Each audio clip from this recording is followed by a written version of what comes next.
అప్పుల బాధలు వెంటాడుతున్నాయా? అయితే 6 JVR వారి జాతిరత్నాలు ధరించండి. హాయ్, వెల్కమ్ టు మనం టీవీ. నేను మీ మనోజ్. సో ఈరోజు ఏపీ సీఎం చంద్రబాబు నాయుడు గారి మ్యారేజ్ యానివర్సరీ. సో ఈ సందర్భంగా మనం కొంచెం గతాన్ని గురించి డిస్కస్ చేసే ప్రయత్నం చేద్దాం అండ్ ఈ రోజు గురించి డిస్కస్ చేసే ప్రయత్నం చేద్దాం. ఎందుకు చంద్రబాబు నాయుడు గారి యానివర్సరీని ఎందుకు తీసుకున్నాను అంటే, ఇదే రోజున దాదాపుగా 2 ఏళ్ల క్రితం సెప్టెంబర్ 9, 2023 ఆయన అరెస్ట్ జరిగింది అర్ధాంతరంగా. కనీసం పోలీసులు, సిట్ వాళ్ళు, ఇంకా డిఐజీలు, అక్కడున్న ఏ పోలీస్ అధికారి కూడా కనీసం ప్రొసీజర్ ఫాలో అవ్వకుండా ఆయన అరెస్ట్ చేశారు. సరే, అది దేశవ్యాప్తంగా తెలుసు, రాష్ట్ర వ్యాప్తంగా, ఇంకా ప్రపంచవ్యాప్తంగా నిరసనలు జరిగాయి. దాని తర్వాత అదొక జగన్మోహన్ రెడ్డికి అదొక నెక్స్ట్ లెవెల్ గుణపాఠం అయింది. ఏ ఇది లేకుండా ఆయన్ని అరెస్ట్ చేసి ఆయనపై 6 CBI కేసులు మోపి చాలా ఇబ్బంది పెట్టారు.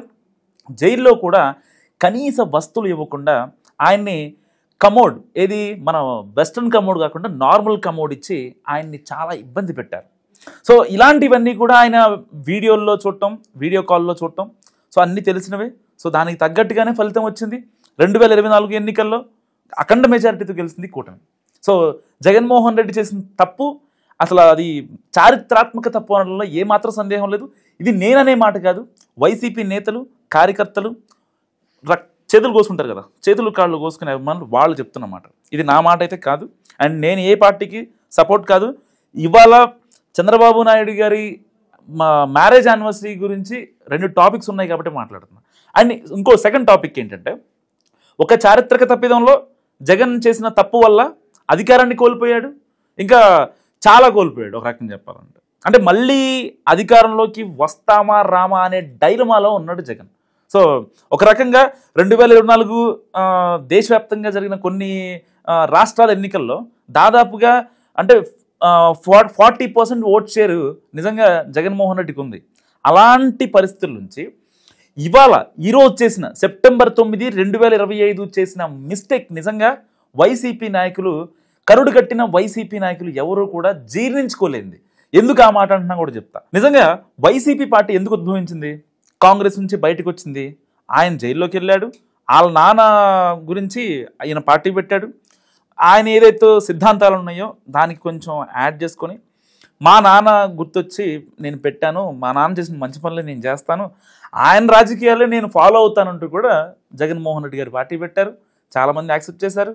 కాంగ్రెస్లో ఉన్నోళ్ళు మొత్తం వైసీపీలోకి వచ్చేసారు, వలసలు వచ్చేసారు. అంతా బాగానే ఉంది. కానీ కట్ చేస్తే ఏదైతే వైఎస్ రాజశేఖర రెడ్డి గారు ఒక రకమైన సిద్ధాంతాన్ని ఆయన అవలంబించారో, ఆయన పాటించారో, ఆయన తూచా తప్పకుండా దాన్ని నమ్ముకున్నారో, దాన్ని ఇవాళ గొడ్డలితో కోసేశాడు జగన్. గొడ్డలతో నరికేశాడు, కోయటం కాదు, కత్తితో కోసి గొడ్డలతో నరికేశాడు అనమాట. ఎందుకో చెప్తా. నిజంగా వైఎస్ రాజశేఖర రెడ్డి గారు ఆయన బతికున్నప్పుడు చేసిన రాజకీయాలు చాలా హుందాగా ఉంటాయి. ఆయన పేరు చెప్తే ఆయన చేసిన మంచి పనులే గుర్తొచ్చేవి అందరికీ కూడా, ఏ ఒక్క చెడ్డ పని గుర్తురాదు బాబు. సరే, ఆయన అకాల మరణం అందరినీ చింతించేదే. కానీ ఆయన వెళ్ళిన విధానంలో ఏ రోజు కూడా ఈ RSS వాళ్ళని కానీ, బీజేపీ వాళ్ళని కానీ ఎక్కడా కూడా అసలు వాళ్ళని వదిలిపెట్టేవాడు కాదు. ఛాన్స్ దొరికితే గట్టిగా ఇచ్చేవాళ్ళు కౌంటర్లు. అప్పట్లో రాజశేఖర రెడ్డి గారు చాలా మనం క్లిప్స్ వైరల్ అవుతూ ఉంటాయి. ఆయన జయంతి రోజున, వర్ధంతి రోజున కొన్ని మనం క్లిప్స్ వస్తూ ఉంటాం. ఆట ఆడేసుకునేవాళ్ళు ఏ పాయింట్ దొరికినా సరే.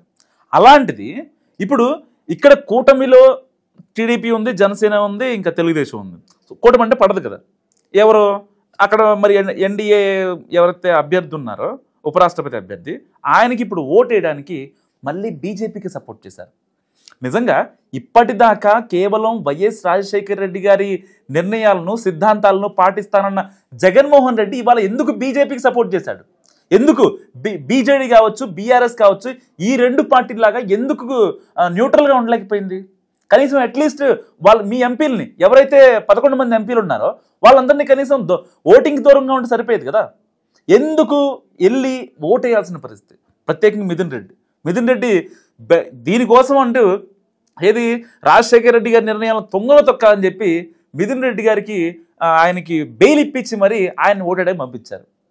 వెళ్ళటానికి రావటానికి నిజంగా ఆ బెయిల్కి, ఆ లాయర్లకి ఇంకా మధ్యలో చుట్టూ ఉండే ఈ సిబ్బందికి, ఆ సెక్యూరిటీకి, ఆయన మనుషులకి, వీళ్ళందరికీ అప్ అండ్ డౌన్ ఢిల్లీ వెళ్ళడానికి ఛార్జీలు బొక్క. నిజం చెప్తున్నా. ఎందుకు, దేనికి? రాజశేఖర రెడ్డి గారి యొక్క ఆయన సిద్ధాంతాలను తొంగలో తొక్కడానిక మీరు ఢిల్లీ వెళ్ళింది, ఓటేసింది?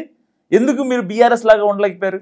నిజంగా మీరు ఎప్పుడైతే అధికారంలోకి వచ్చారో 2029 నుంచి 2024 వరకు మీరు అధికారంలో ఉన్నారు. మీతో పాటు బీఆర్ఎస్ అధికారంలో ఉంది. బీఆర్ఎస్ తీసుకున్న స్టాండ్ జగన్మోహన్ రెడ్డి ఎందుకు తీసుకోలేకపోయాడు? మరి ప్రతిదానికి చెప్తాడు కదా, నేను నాన్నలాగే రాజకీయాలు చేస్తా, నేను నాన్నలాగే ఉంటా, నేను నాన్నలాగే మాట్లాడతాను అని చెప్పి చాలామంది దగ్గర పొగిడించుకున్న జగన్ మరి వాళ్ళ నాన్న నిర్ణయాలను ఎందుకు తుంగలో తొక్కాడు? ఎందుకు బురదలో పడేశాడు?